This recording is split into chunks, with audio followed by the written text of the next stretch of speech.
इसी बीच एक और बड़ी खबर यूपी विधानसभा से सीएम योगी लाइव है, सीधा दिखाते हैं आपको। वास्तव में लोकतंत्र की हमारी सबसे बड़ी ताकत ये संवाद है। आपस में सहमति और असहमति हम सबके बीच में हो सकती है, लेकिन संवाद का ये सिलसिला चलता रहना चाहिए, बने रहना चाहिए। और 48 माननीय सदस्यों का इसमें भागीदार बनना, बल्कि मेरी तो इच्छा थी कि और भी माननीय सदस्य इसमें भागीदार बने, क्योंकि श्री राज्यपाल का अभिभाषण विधानमंडल के लिए सरकार का एक दस्तावेज होता है, वैसे जैसे संसद के लिए महामहिम राष्ट्रपति का अभिभाषण होता है। शासन की उपलब्धियां और भावी योजनाएं, वैसे जैसे संसद के लिए महामहिम राष्ट्रपति का अभिभाषण होता है।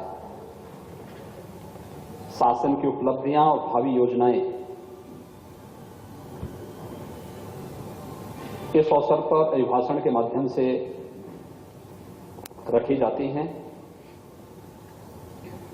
और एक दिशा, एक दृष्टि न केवल सरकार के लिए बल्कि प्रदेश के लिए सदन में हुई चर्चा परिचर्चा के माध्यम से प्राप्त होती है। मैं इसके लिए श्री राज्यपाल जी के प्रति हृदय से आभार व्यक्त करते हुए जिन सभी मान्य सदस्यों ने इसमें भागीदार बनकर के इस चर्चा में भाग लिया या इस चर्चा में उनकी प्रत्यक्ष या अप्रत्यक्ष रूप से उपस्थिति रही है, कुछ मान्य सदस्य वर्चुअली भी जुड़े हुए हैं, उन सभी के प्रति भी मैं हृदय से धन्यवाद देता हूं। लेकिन महोदय, जो परिपाटी अच्छी चीजों की बनती है और मैं विनम्र आग्रह करूंगा अपने विपक्ष के मित्रों को, खासतौर पर हमारे नेता प्रतिपक्ष तो काफी सहज हैं, सरल हैं, लेकिन गलत पार्टी में होने के कारण अक्सर भटक जाते हैं। अन्यथा वे व्यक्तिगत रूप से बहुत अच्छे आदमी हैं और अच्छा करने का प्रयास भी करते हैं।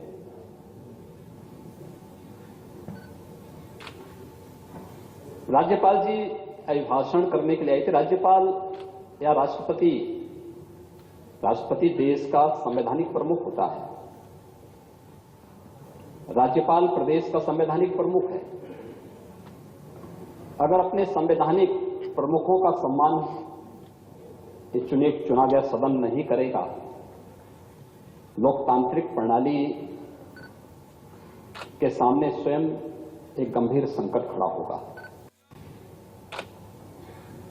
इसलिए संवैधानिक प्रतीकों, संवैधानिक प्रमुखों का सम्मान चुने गए जनप्रतिनिधियों का दायित्व होना चाहिए। और कहीं ना कहीं इस मामले में हम लोग चूक करते हैं।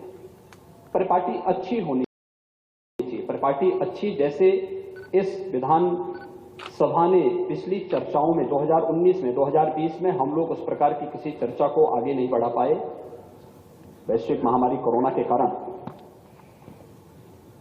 लेकिन 2019 में इस मामले में काफी अच्छे काम हुए थे।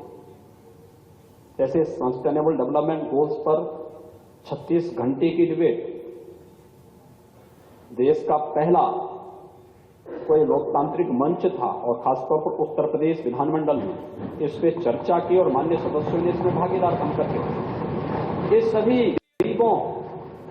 गरीबी उन्मूलन के लिए, शिक्षा के लिए, बेहतर स्वास्थ्य के लिए, यानी आप देखेंगे जो चर्चा इस विधानमंडल में हो रही थी कोविड के दौरान, उस चर्चा ने हमें एक बल दिया उस क्षेत्र में कार्य करने के लिए। या फिर अन्य मुद्दों पर भी यहां पर संविधान दिवस के अवसर पर भी 26 नवंबर 2019 को इस सदन में बैठ करके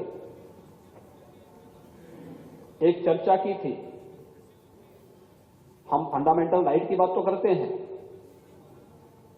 लेकिन हमारी संवैधानिक कर्तव्य क्या हैं, इस पे भी क्या सदन चर्चा करेगा। और पहली बार किसी सदन में अपने संवैधानिक कर्तव्यों पर भी चर्चा हुई थी, और उत्तर प्रदेश विधानसभा है। उत्तर प्रदेश विधानसभा में माननीय सदस्यों ने, सभी पक्षों के माननीय सदस्यों ने अपनी बातों को भी रखा था और साथ साथ अपने उन दायित्वों का बोध भी करते हुए समाज के सामने एक बहुत पॉजिटिव संदेश भी दिया था।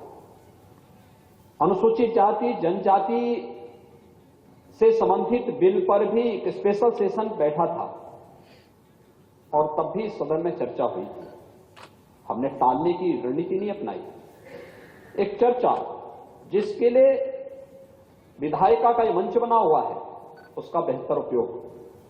और राज्यपाल भी जब आती हैं तो श्री राज्यपाल का सम्मान करना सत्ता पक्ष विपक्ष इस सबका सामूहिक दायित्व है। राज्यपाल पार्टी का नहीं, प्रदेश का है, और प्रदेश के संवैधानिक प्रमुख के प्रति सम्मान का भाव होना, उसी प्रकार से जैसे संवैधानिक प्रतीकों के प्रति हम लोग सम्मान का भाव व्यक्त करते हैं, विधायिका के मंच पर राष्ट्रपति जी के लिए, राज्यपाल जी के लिए, न्यायपालिका के प्रति कोई भी विपरीत और प्रतिकूल टिप्पणी नहीं हो सकती है, नहीं करनी चाहिए।